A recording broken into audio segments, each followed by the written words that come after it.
नमस्कार, आप सभी का मेरे YouTube चैनल हिंदी ज्ञान विद ममता में हार्दिक स्वागत है। बच्चों, आज मैं आपके लिए कक्षा 9 की वर्कशीट नंबर 27 लेकर आई हूँ, जिसके अंदर हम अपठित पद्यांश के बारे में पढ़ेंगे और जानेंगे कि कवि महोदय अपने किन भावों और विचारों के साथ हमें जोड़ना चाहते हैं। प्यारे बच्चों, हमारे आसपास या घर आंगन के पेड़ और पौधों से हमारी कई वस्तुएं, यादें और भावनाएं जुड़ी होती हैं।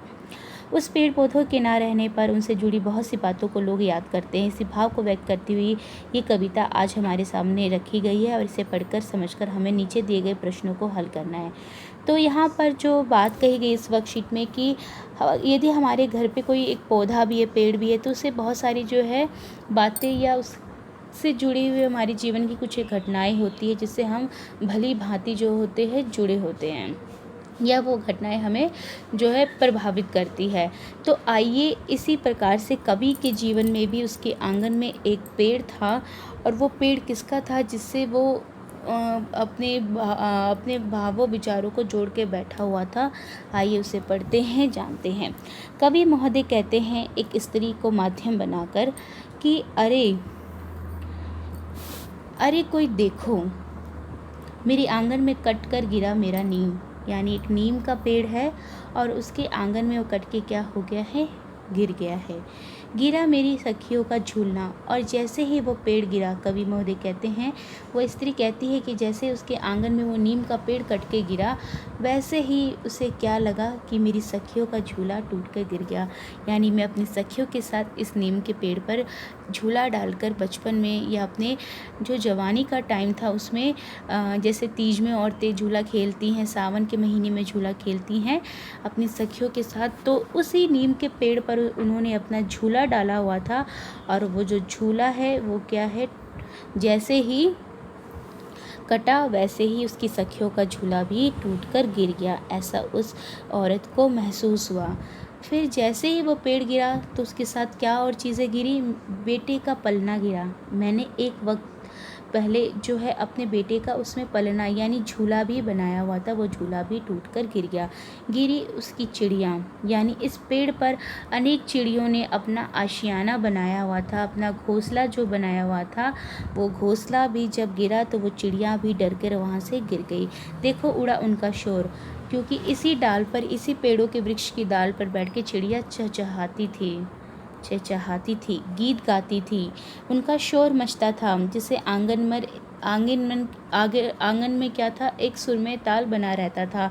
तो जैसे ही वो पेड़ गिरा, उससे सखियों का झूला गिरा, बच्चे का पलना भी गिर गया, चिड़ियों का आशियाना भी गिर गया, उनका शोर भी उड़कर चला गया।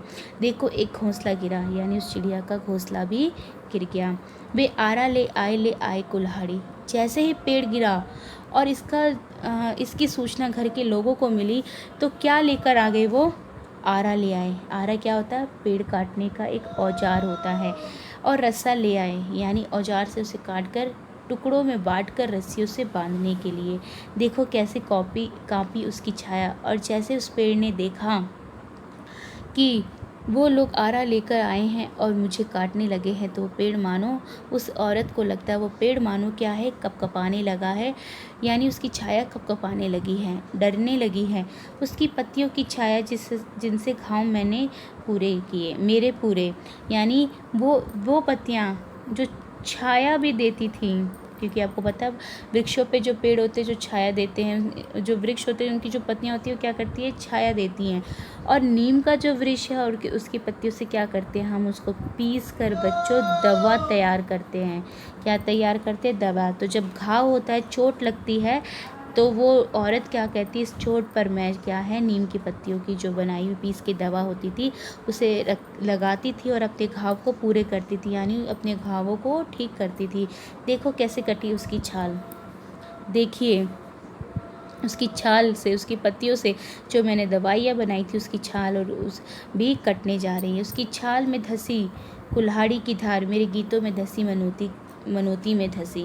यानी हम नीम के पेड़ को पूजा अर्चना में भी प्रयोग करते हैं। तो जिस तरह से वो जो औरत है उसने अपने पूजा अर्चना में मनोती मानी थी उस नीम के पेड़ से, तो वो मानती है कि जिस तरह से मेरी मनोती धसी थी, ठीक है, जिस तरह से मैंने मनौती मांगी थी। तो जब कुल्हाड़ी की धार उसके तन पर धंसती है तो मानो जो मैंने गीत गाए थे मनौती के, मेरे मनौती के गीतों पर वो कुल्हाड़ी की धार ने वार किया है। मेरे घाव में धंसी कुल्हाड़ी की धार, और ऐसा लगा कि मेरे हृदय पे जो घाव किए गए हैं, ठीक है, मेरे हृदय पे जो घाव किए गए हैं उन घावों में और क्या है, कुल्हाड़ी जो है और धंसती जा रही है और घाव करती जा रही है। जैसे ही लोग कुल्हाड़ी चढ़ा मतलब कुल्हाड़ी को उसके ऊपर वार कर करके और काटते जा रहे हैं। जैसे ही उन्होंने लकड़ियों को काटा तो अब लकड़ी को काटने के बाद, उस पेड़ को काटने के बाद उसे बेच दिया गया, और बेटे ने गिन लिए रुपए, और बेटे ने हिसाब लगा लिया। जिस बेटे को उसका झूला बनाकर डाला गया था, वो बेटा बड़ा हो गया और उसने भी उस पेड़ को काटने में अपना सहयोग दिया अपने पिता के साथ। और अब क्या किया, पैसे गिन लिए कि अब इससे क्या पैसे आएंगे। देखो, उसके बाबा ने कर लिया हिसाब, और उसके बाबा ने भी हिसाब कर लिया। उसे ले गए जैसे कोई ले जाए लवारिस लाश, और उस औरत को बहुत दुख होता है कि उस पेड़ को कैसे घसीट कर लेकर जा रहे हैं, मानो कि जैसे कोई लवारिस लाश को खींच कर ले जाता है, उसी प्रकार से उस पेड़ को खींच कर ले जा रहे हैं। ऐसे उसे ले गए आंगन की धूप छाँव, और जब उसको यहाँ से उठा के लेके गए तो उसके हृदय में इतना कष्ट हुआ, और उस औरत को क्या महसूस हुआ, लेखक कहते हैं कि जब उसको खींच के ले गए तो माना कि मेरे आंगन की जो धूप छाँव थी वो भी उसके साथ चली गई। उस चिड़ियों का शोर चला गया, ऋतु में गाए जाने वाले गीत चले गए, अब तक का संग साथ सुख दुख सब जो है वो उसके साथ, जीवन का जो भी सुख दुख था वो भी चला गया। यानी उस पेड़ ने उस औरत के जीवन के प्रत्येक क्षण में अपनी भागीदारी दी थी। यानी उस औरत के जीवन में ये नीम का वृक्ष जो है उसके जीवन के हर सुख दुख, हर पल, हर क्षण में जुड़ा हुआ था। परंतु जैसे ही वो गिरा, कटा, बिकने के लिए उसके परिवार के सदस्यों ने उसे बेचने के लिए क्या किया, काट दिया। और जैसे ही कटा, वो कुल्हाड़ी जब उसे लगी तो लगा उस औरत को कि मेरे हृदय पर एक कुल्हाड़ी मारी जा रही है। तो उम्मीद करती हूँ कि यहाँ पे लेखक ने उस औरत के माध्यम से जो है इस कविता में नीम के पेड़ की विशेषता भी बताई, और ये भी बताया कि उस पेड़ का उस महिला के जीवन में कितना महत्व था। ठीक है, हमारी परंपराओं में, हमारी भावनाओं में पेड़ कैसे जुड़े होते हैं। आप भी देख सकते हैं, जब आप एक छोटा सा पौधा लगाते हैं तो किस प्रकार से उसकी देख रेख करते हैं, और कोई जरा से उसकी एक पत्ती तोड़ ले तो ऐसा लगता है कि आपके हृदय के किसी ने टुकड़े कर दिए हो। तो उस पेड़ को भी जो उस औरत ने सहेजा था, संभाला था, और उस पेड़ ने भी अपनी जो है अनुकंपा उस औरत के परिवार पे और उसके ऊपर बना के रखी थी। उसने अपने तीज त्योहारों में उस पर झूला डाला था, अपनी सखियों के साथ खेली थी। वहाँ पर अनेक चिड़ियों का घोंसला था, चिड़िया बैठकर वहाँ पे चहचहाती थी। हर तीज त्यौहार में एक सरगम लेकर आ जाती थी, सुर लगते थे, ताल लगते थे। ठीक है, जब उस औरत को चोट लगती थी तो वो पेड़ की छाल, उसकी पत्तियां दवाई के रूप में काम करती थी, उसको घावों को भरती थी। लेकिन आज उसके घर के ही अपने लोगों ने क्या किया, उसके हृदय पर क्या है, एक कुल्हाड़ी मारी है, कुल्हाड़ी चलाई है, जिसके उससे हृदय जो है उसका कट कट के गिर चुका है। ठीक है, तो उम्मीद करती हूँ कि कविता के भावों को आप समझ गए होंगे, और इससे हमें एक संकेत भी मिलता है कि हमें पेड़ों को नहीं काटना चाहिए।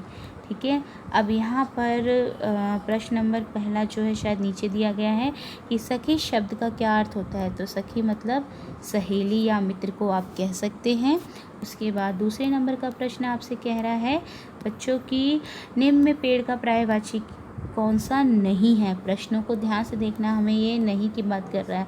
तो देखिए, पादप भी होता है, तरु भी होता है, वृक्ष भी होता है पेड़ का पर्यायवाची, परंतु वंशी नहीं होता। आंगन में कौन सा पेड़ कट कर गिरा था बेटा, नीम का पेड़। किसका, नीम का पेड़ जो है कटकर गिरा था। पेड़ के गिरने पर कवि ने क्या क्या गिरने या ख़त्म होने की बात बताई थी, उसकी सूची बनाइए। तो क्या क्या गिरा था बच्चों, सखियों का झूला, बेटे का पलना, चिड़ियों का घोंसला, ये सभी जो है वहाँ से टूटकर गिर गए थे। फिर उसके बाद है पेड़ की गिरान, ये हमने पढ़ लिया। चौथे नंबर का प्रश्न जो है, पाँचवें नंबर, ऐसा क्यों हुआ कि पेड़ और उसकी छाया को डर से कांपने लगी। क्यों कांपने लगी, क्योंकि उन्हें यह महसूस हो गया था कि अब जो है वो कटने वाले हैं। महसूस हो गया था कि अब उसके टुकड़े टुकड़े हो जाएंगे, अब उसके टुकड़े टुकड़े हो जाएंगे, ठीक है, और बिकने के लिए उसे बाज़ार में ले जाया जा रहा है। इसलिए क्या है, उस पेड़ की छाया डरकर कांपने लगती है। बेटे और बाबा ने पेड़ के साथ क्या किया, ठीक है, तो बेटे और बाबा ने उस पेड़ को वे क्या किया, कुल्हाड़ी चलाई। क्या किया, कुल्हाड़ी चलाई और उसके टुकड़े टुकड़े कर दिए और उसे बेचकर पैसे गिनकर हिसाब लगाने लगे। तो इन बातों को आप अपने मतलब वाक्यों में निर्मित करके इसे यहाँ पे लिखेंगे। इस कविता के आधार पे विचार करके लिखिए, घर आंगन से पेड़ के कट जाने पे जीवन में क्या क्या ख़त्म हो जाता है, ठीक है। तो कविता को ये आधार बनाकर मैं लिखूँ तो बच्चों क्या होता है, हमारे तीज त्यौहार में जो पेड़ सहयोग देते हैं, ठीक है, वो चले जाते हैं, ठीक है। एक छाँव थी जिसके नीचे बैठ के लोग बातें किया करते थे, चर्चा किया करते थे, ठीक है, और बच्चे खेला करते थे, वो सारा वहाँ से हट जाएगा, ठीक है। अब धूप लगने पर हमें उस पेड़ की छाँव नहीं मिलेगी। फिर इसके बाद कभी दुख या दर्द पड़ा, हमें किसी प्रकार की चोट लगी तो हमें दवा शीघ्र नहीं मिल पाएगी, ठीक है। हमारे आंगन में चिड़ियों की मिठास भरी चहचहाहट हमें सुनने को नहीं मिलेगी। तो ये सारे जो उदाहरण हैं आप यहाँ पे डालकर लिख सकते हैं। फिर एक एक्टिविटी दी गई है बच्चों की, अपने परिवार के लोगों से पेड़ से जुड़े खेलों और रीति रिवाजों के बारे में घटनाओं पर चर्चा कीजिए तथा पेड़ से जुड़े किसी खेल के बारे में लिखकर विद्यालय में व्हाट्सएप समूह पे साझा करें।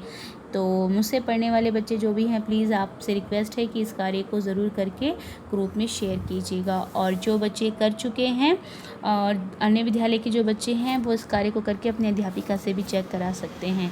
उम्मीद करती हूँ वर्कशीट आप सभी बच्चों को बहुत अच्छे से स्पष्ट हो गई होगी। पेड़ के महत्व, पेड़ से किस प्रकार से किस स्त्री का जीवन जुड़ा हुआ है, स्त्री क्या सभी लोगों का जीवन जुड़ा होता है, परंतु हम अपने कुछ स्वार्थ के लिए उस पर किस प्रकार से प्रहार करते हैं, ये भी यहाँ पे स्पष्ट रूप से हमें दिखाया गया है।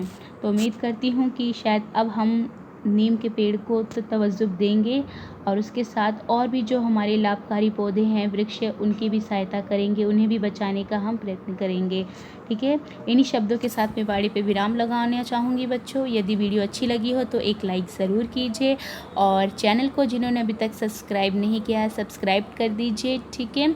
और वीडियो देखने के लिए आप सभी का बहुत बहुत धन्यवाद।